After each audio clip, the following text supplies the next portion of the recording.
Hello everybody, Luke here. Today I'm going to show you how to make a one-sided shape or design on a larger layer cube like this.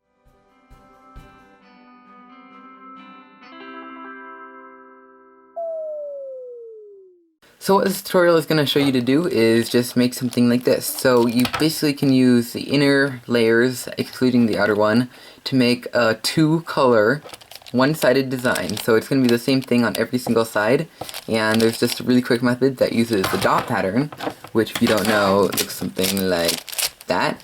It uses the dot pattern on a higher layer cube, and you can switch around pieces like this and make a really cool looking pattern. So theoretically this will work with anything from a 3x3 to anything else higher than that, but I'm just going to demonstrate it on an 8x8 because you have the most room, and that's the biggest puzzle I have. So the way that this works is on a normal 3x3, when you wanted to have a dot pattern with these three colors, you would hold this to the top and this to the right, and then do left, middle, down, middle, right, middle, up, middle, like that.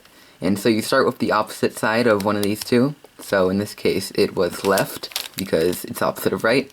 And then I did down, and then just the opposite of those two.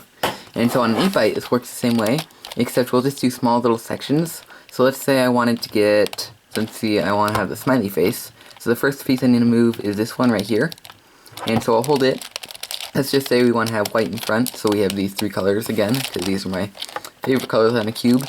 Let's say we want to get this piece, and so we move it to the left, the row that that piece is on, and then we move the layer that it's on down. We move this layer that it's on back there, and this layer back up. And you see we have switched around this piece on every single side. And then from there we can kind of just repeat that for every single piece on the cube that we want to move. So the next one would be this piece.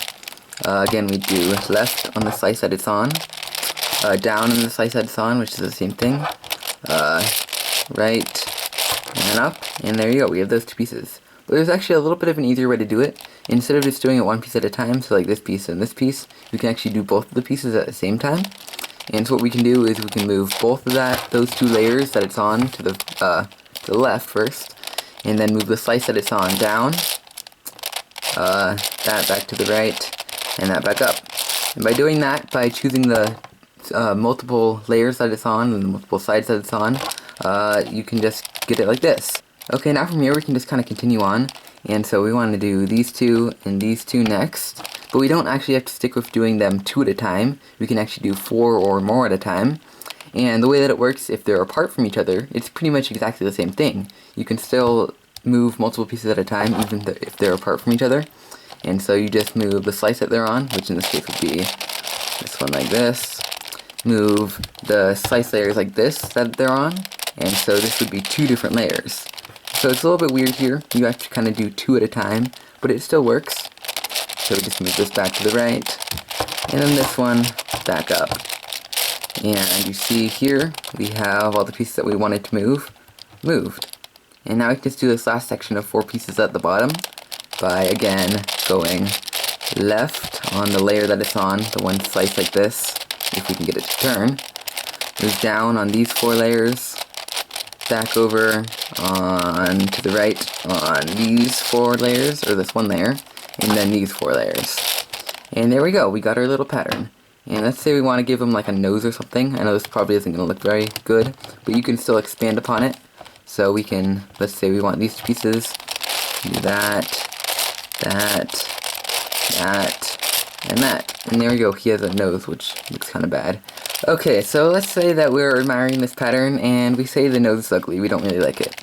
And so what we'll do is we'll find the initial three colors that we did it with, and so we can just tell because these are all the same colors. If we did it like this, it wouldn't look very good. So like this, we know that it's these three colors. And the way to figure out which side you need to start on is just look at it on one side and see, like, if you were to transform this shape and just put it straight onto this side, that would work. You see the eyes line up and everything, the mouth. But if you were to do it on this side, the eyes do not line up. And so it's not the green side. Try it with the red side. You see the mouth does not line up.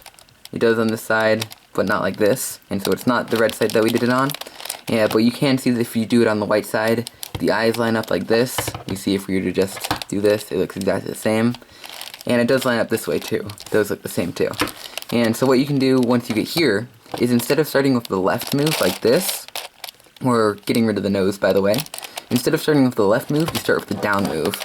So do the down layer like that, then the left layer, and then from there you go back up, and then back to the right. So kind of just switch around the two sets of things that you did from earlier. And from here we can just start taking the whole thing apart. So we can start with the eyes again. It doesn't matter which order you do it at all, just as long as you do it right. And so we can go down on these eyes, over across to the left, back up, and then back to the right. And then we can get rid of these two little parts, go down, go left, go up, and then go to the right. And then the same thing for this little mouthpiece. There we go. There we go. And there we go. And now it's back to solve, and you didn't have to completely resolve the whole thing. You just undid it. So that's basically it for my tutorial on how to make patterns on a cube like an 8x8 like this. It's pretty much transfers to the same exact thing on any other cube. You could do it on a 6x6. Technically, you could do it on a 3x3, but that would just be a dots pattern. On a 4x4, of course, it would just be these inner little pieces, but you could make a cool little half checker pattern.